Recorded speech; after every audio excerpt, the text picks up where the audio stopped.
state ni, okay, dia mempamerkan keberadaan diri kita. Jadi dia, kita boleh kata dia terdiri daripada fisiologi, okay, fikiran, emosi, malah dia lebih dari semua ini sebenarnya. Jadi kita merasakan state tu daripada dalam diri kita. Tapi okay, ada external markers, okay, yang boleh disukat state ni daripada luar. Contoh apa? Contoh gelombang otak. Lagi contoh denyut nadi kita. Tapi tuan-tuan sekalian, tak ada daripada semua ini yang tadi saya sebut tadi tu, okay, denyut nadi, gelombang otak ni boleh explain kat kita tentang level marah itu. Tak boleh. Rasa marah tu dan juga rasa tengah bercinta tu, itu tak ada. Itu, okay, sebab dia dari dalam. State ni, okay, dia adalah bahagian daripada diri kita yang cepat bereaksi, cepat mengeluarkan reaksi. Dia berbeza, depends on intensity, familiarity, kebiasaan. Jadi lebih tenang state kita, maka lebih mudah untuk kita berfikir secara rasional. Lebih tenang state kita, lebih mudah untuk berfikir secara rasional. Manakala kalau lebih kacau state kita, okay, lebih terganggu fikiran kita dan kita akan lebih beremosi. Lebih kacau state kita, lebih terganggu fikiran kita. Jadi state ini dia selalu terkait rapat dengan bahagian emosi daripada diri kita. Dan secara asasnya, kita akan, bila kita ceritakan tentang state, kita akan ceritakan dalam bentuk, kan kita ada 3, visual, audio, kinestetik. Okay, bila kita cerita tentang state, kita akan ceritakan dalam bentuk kinestetik. Jadi walaupun kita selalunya, kebiasaannya kita percaya yang state kita ni, okay, terpengaruh oleh external event ataupun kejadian di luar daripada kawalan kita, okay, tapi sebenarnya kita yang allow, kita yang membenarkan state itu terpengaruh sebenarnya. Kita yang mengizinkan state kita tu terpengaruh. Jadi tuan-tuan sekalian, salah satu kelebihan NLP ni adalah dia mengajarkan kita, untuk memilih state apa yang kita nak. Bergantung, depends on situation, dan bagaimana untuk kita mempengaruhi pula state orang lain ke arah yang baiklah, ke arah kebaikan, ke arah kebahagiaan, insyaAllah. Dan saya nak beritahu ada 2 berita ni, berita baik dan berita buruk. Apa berita baiknya? Berita baiknya adalah state kita ni, dia berubah dalam satu hari, dia berubah. Jadi kita akan mudah ingat state yang paling okey dan yang state paling yang tak okey. Kita akan mudah ingat. Satu hari tu kalau kita renung diri kita, oh okey, yang paling okey hari ni, yang paling tak okey ni. Tapi tuan-tuan sekalian, berita baiknya lah, mustahil kita akan berada pada state yang kurang baik tu satu hari penuh, terlalu lama. Itu agak sukar, ya. Itu berita baiknya. Maksudnya kita tak kekal dalam state yang kurang baik. Dan berita buruknya pula, disebabkan state kita satu hari ni, contoh, berubah-ubah, jadi kita tak dapat nak kekal selama-lamanya pada state yang memang high, memang yang sangat bagus tu. Sebab state tu pun dia akan pergi juga. Jadi sekarang ni kita nak cerita tentang state dan kemampuan kita. State ni dia mempengaruhi capability kita, our capability, kemampuan kita. Seorang pemuzik ataupun seorang pemuzik contoh kan, dia seorang yang suka main muzik, dia mungkin dah beraksi dengan sangat baik bila dia seorang-seorang dalam bilik ke, maksudnya tak ada orang dengan dia. Tapi bila contoh dia memang suka main gitar contoh, suka menyanyi ke contoh, tapi bila dia depan penonton, depan audience, jadi ada sebahagian tu dia jadi tak apa okey pula.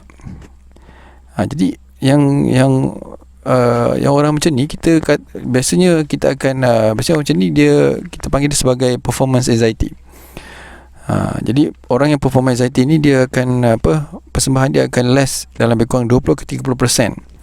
Dan ada orang pula itu okey lagi, ada orang pula langsung tak boleh depan orang ramai.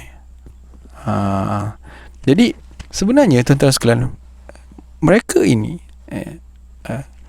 bukan tak boleh ataupun tak mampu, tapi sebenarnya mereka ni perlu kita perlu belajar tingkatkan kemahiran untuk mengurus state kita. Okey, kalau dalam NLP tu dia ada kata bahawa tidak ada orang yang tak bagus. Tak ada orang yang tak bagus. Yang ada adalah state yang tak bagus. Maksudnya semua mampu, tapi sebab state tu yang tak kena, yang tak efektif, menyebabkan hasilnya tak bagus, tak efektif. State yang bagus ni adalah contoh macam state yang bagus ni contoh macam state orang yang nak belajar. Contoh, apa state orang yang belajar yang dia kena ada?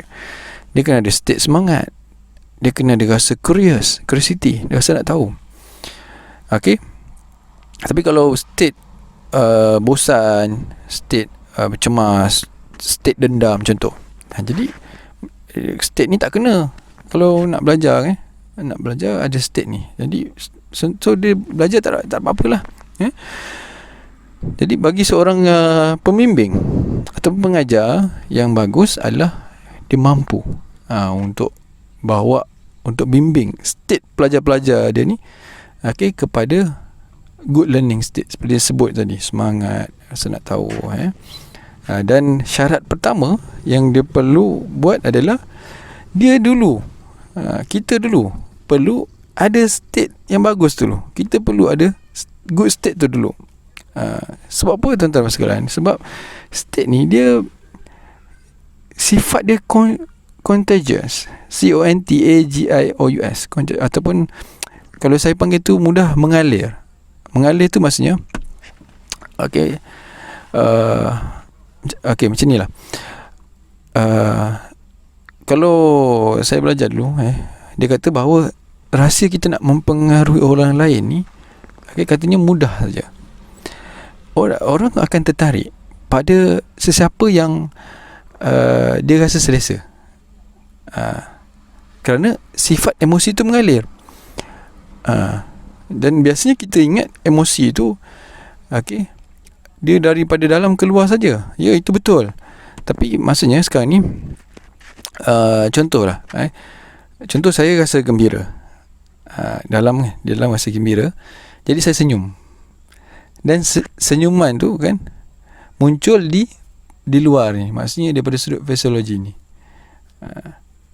Tapi ada kajian beritahu bahawa emosi daripada luar itu boleh masuk ke dalam. Kan emosi state ni dia bersifat mengalir, contagious.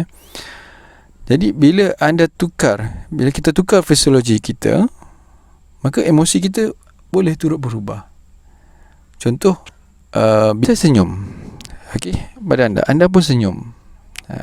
Senyum tu akan memberikan kebahagiaan kepada anda.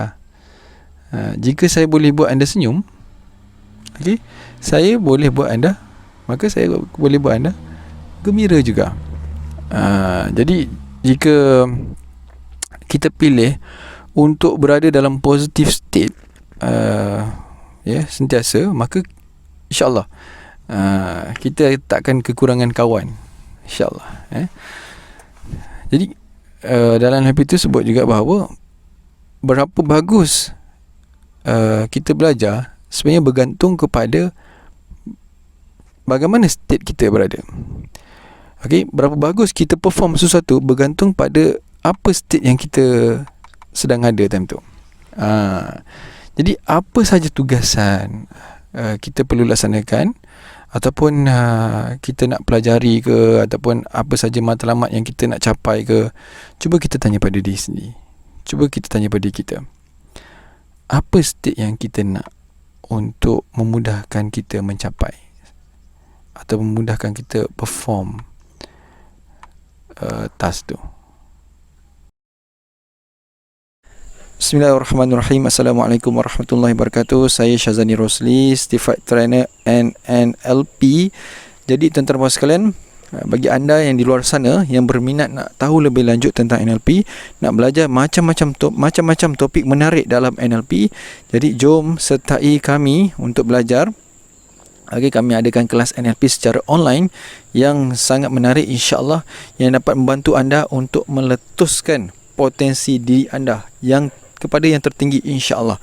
Jadi baik anda suri rumah ke, anda seorang guru ke, anda seorang peniaga ke, anda seorang berpangkat tinggi ke, eksekutif ke, ya peniaga ke, ya siapa-siapa saja, yang penting anda ada niat nak bangunkan potensi diri anda.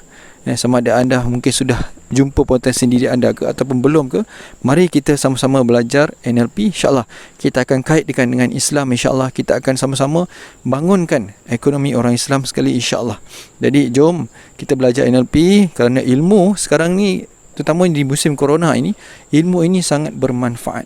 Ilmu ini sangat bermanfaat. Sebab kalau kita ada harta benda ke banyak-banyak dan sebagainya, tapi kita tak ada ilmu untuk membangkitkan potensi diri kita di waktu yang genting ini, maka kita akan ketinggalan. Jadi jom kita sama-sama belajar, insyaAllah. Jadi hubungi nombor 0116280488. WhatsApp segera, WhatsApp sekarang. Okay. Sementara seat yang kami tawarkan ini masih ada lagi, insyaAllah. Jom kita sama-sama belajar. Assalamualaikum warahmatullahi wabarakatuh. Saya doakan anda bahagia, berjaya di dunia dan juga di akhirat, insyaAllah.